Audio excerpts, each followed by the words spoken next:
Mrs. Oliver here. I'm going to go over your PSSA test prep. We are on lesson 25 and it is on grammar and usage. Grammar and usage is a section of the PSSAs that students really struggle with. Normally they're short questions, so students go a little bit too fast. They may not be paying attention to little words. It is highly suggested that you read through questions 2 times before you make a choice because the details really matter with grammar. I'm going to be going over 4 sections of grammar. The first one is looking at nouns and verbs. So we're going to read each one of these letters and we're going to be looking for mistakes. That girl read 2 good books. I know it doesn't sound good, and what I think is incorrect is our noun at the end. Before it, I have a number word, the number 2. So I know I can't leave this noun singular because I'm talking about something plural. So I should change that to, that girl read 2 good books.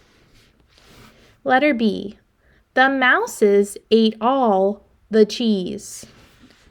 Mouses is an irregular noun. When it is singular, it can be mouse. However, when it's plural, more than one, we have to change the way that is written. The sentence should say, the mice ate all of the cheese.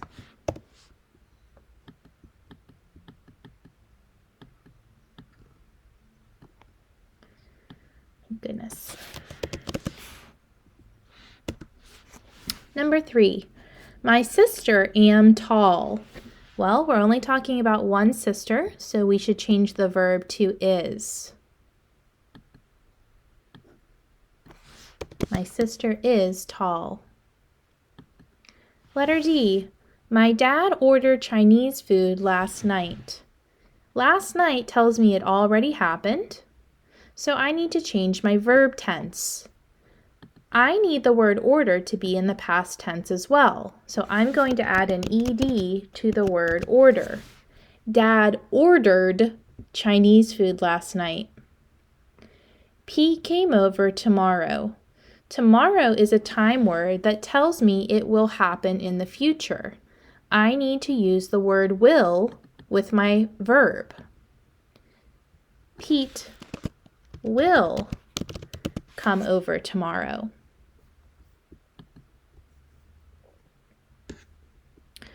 Moving on to slide number 2, we're now talking about adjectives and adverbs. Adjectives are describing words. They may be things like colors or the word small that tells size. It may be a number like the word 7 that tells how many. Adverbs are also describing words, but they do not describe a noun. These words are describing a verb. Often they tell us how you're doing the action or when you're doing the action. Let's take a look at our choices. I am the taller boy in class. I have an incorrect adjective here. It can't be taller because we're comparing the I to every boy that's in the class. We're not comparing 2 things, we're comparing many things. So I'm going to rewrite that sentence with the correct adjective. I am the tallest boy in the class. Letter B, the National League is the oldest than the American League.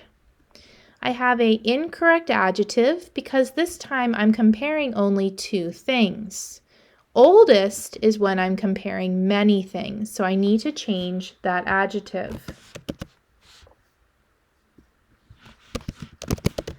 The National League is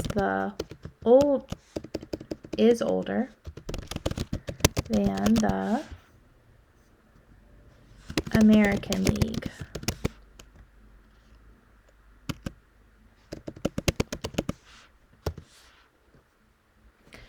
The big is world.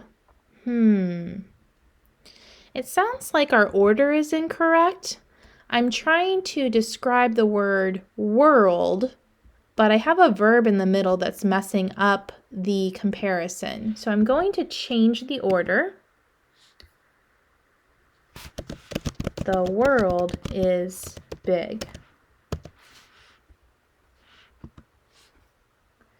We outside played. Again, something's funky with the order, so I'm going to change it to we played outside. Gina worked more quicklier than Jason. Quicklier is not a real word. I do want the ER at the end because I'm comparing two things. Gina worked quicker than Jason.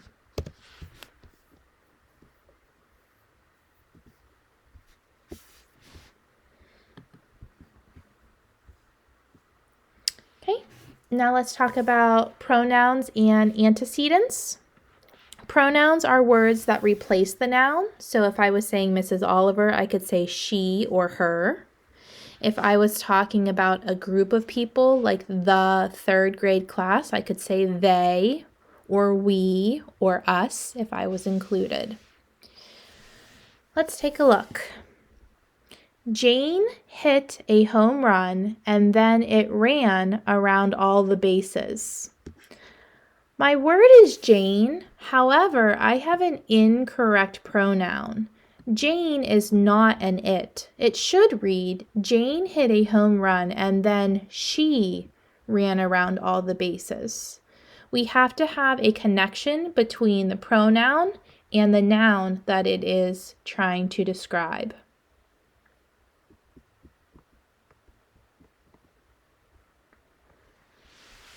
The stairs were steep, we climbed them anyway.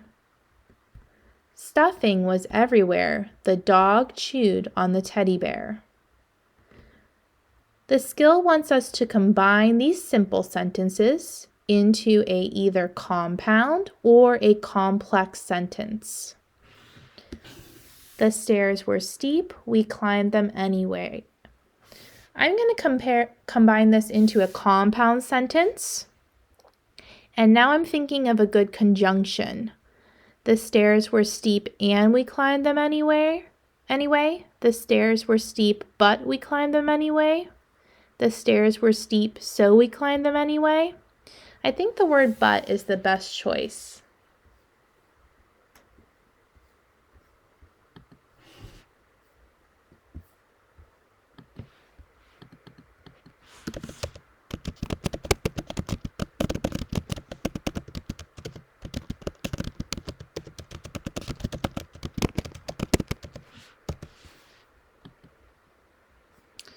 The other sentence that needs corrected says, stuffing was everywhere, the dog chewed on the teddy bear.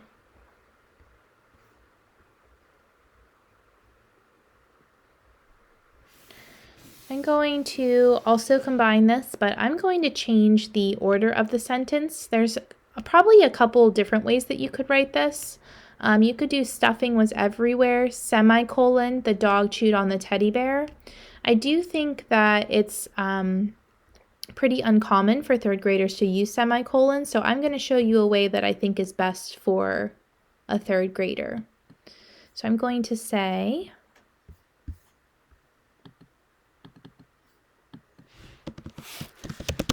the dog chewed on the teddy bear, and there was stuffing everywhere. Again, there's a couple ways that you could fix that, but you are combining, putting the two small sentences together. Let's take a look at something called formal and informal language. Formal language is identifying kind of like a more proper word when you're talking to an adult. And then informal language can be kind of like slang, something that you might say more as a kid. The enormous recreational area was occupied by many people. That would be formal language that an adult would use. We are going to change it into informal language. So instead of saying enormous, what if I said the big? And instead of recreational area, what if I said gym? The big gym was, instead of occupied, maybe filled by many people.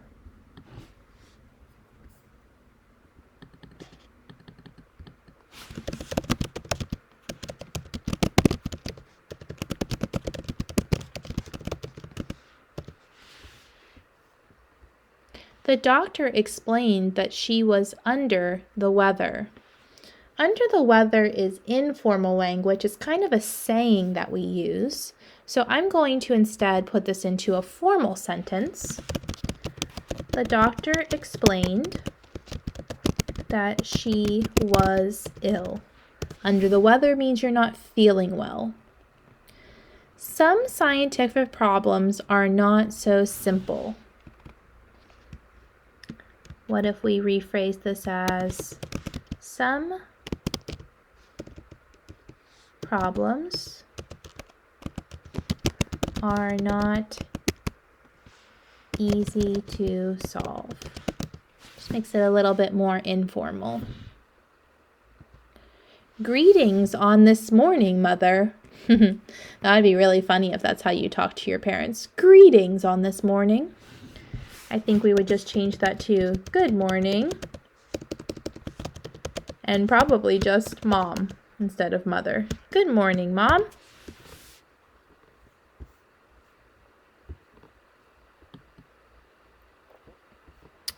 Okay, now it is your turn. You have a passage called She Didn't Do It, and they are going to ask you a couple things here as your reading guide. Please read this first.